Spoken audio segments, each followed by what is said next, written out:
ఆ మనస్సాక్షి ప్రకారం ఆలోచన చేసుకుంటే ఆ సాక్షే భగవత్ స్వరూపం. అది మనల్ని ఉట్టిపోనిది ఒక తప్పుగా చేస్తే, దేవునికి అపచారం చేస్తే, అపఖ్యాతి తీసుకొస్తే తప్పు అది ఊరికిపోదు. ఇవాళ కాకపోతే రేపైనా దాని శిక్ష అనుభవించవలసిందే.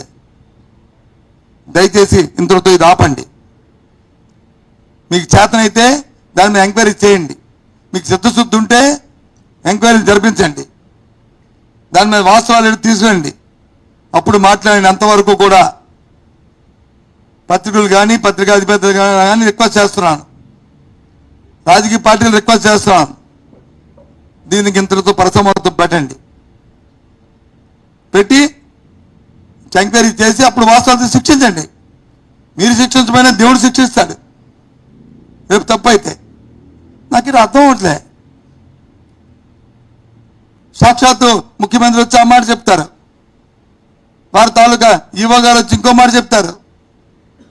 ఈవో గారు ఏం చెప్తున్నారు? ఇలాంటి కార్యక్రమాలు వాళ్ళని దాంట్లో కలిసి ఏదైతే ఆ నెయ్యి ఉందో ఆ నెయ్యిలో వచ్చి కొంత కలుషితమైంది, దాంతో వెజిటబుల్స్ ఫ్యాట్ వచ్చి ఉన్నది, మేము దాన్ని తిరస్కరించాము, దాంతో ప్రసాదాలు చేయలేదు అని చెప్పారు. ఇవాళ కూడా సాక్షాత్ చెప్పారు. గత ప్రభుత్వాల్లో ఒక ఆచారం ఉంది, ఎప్పటి నుంచో టీడీలో ఒక ఆచారం ఉంది. ఏ ట్యాంకర్ అయినా వస్తే దాన్ని వచ్చి వాళ్ళని టెస్ట్ చేయడము, వివిధ ల్యాబుల్లో వచ్చే దానికి క్రాస్ చెక్ చేయడము, అది వాస్తవం అయితే బాగుంటే మన టీడీ నామ్స్ ప్రకారం ఉంటే దాన్ని వచ్చి ఎలా చేయడము, లేకపోతే రిజెక్ట్ చేయడము. రిజెక్ట్ చేయడం కానీ మోతాదుకి మించి వస్తే దాని మీద వచ్చి వాళ్ళ మీద శాఖాపరమైన చర్యలు తీసుకోవడము, నిబంధనల ప్రకారం చేయడం అనేది పోయి మరి పురపరాలకు పోతే ఇంకా మళ్ళీ అది బాగోదు. ఇది కదా అనుమతి వస్తుందే. జగన్మోహన్ రెడ్డి గారి ప్రభుత్వంలోనూ 18 ట్యాంకర్లు రిజెక్ట్ చేశారు. అంతకుముందు చంద్రబాబు నాయుడు గారి ప్రభుత్వంలోనూ 14 ట్యాంకర్ని రిజెక్ట్ చేశారు. ఇది వాస్తవం కాదా? ఇవి లెక్కలు తప్ప? ఎందుకు ఇది? అవసరం లేని సందర్భాన్ని, అవసరం లేని సమస్యను తీసుకొచ్చి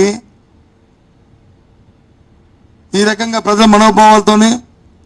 ఎందుకంటే ప్రపంచంలోనే మన శ్రీవారికి మన సాక్షాత్తు వెంకటేశ్వర స్వామికి ఉన్న ఆదరణ, ఆయన మీద ఉన్న భక్తి, ఆయనకున్న భక్తులు మరి ఎవరికి ఏ ఒక్క మతంలో కానీ ఏ ఒక్క దేని లేదు చెప్పుకోవడానికి మనందరం కూడా గర్వపడుతున్నాం. ఆ నమ్మకానికి మనందరం కూడా తలవంచవలసిందే. అటువంటి దేవుడి మీద, దైవ ప్రసాదం మీద ఇలాంటి చర్చ జరగడం అనేది చాలా బాధ అనిపిస్తుంది.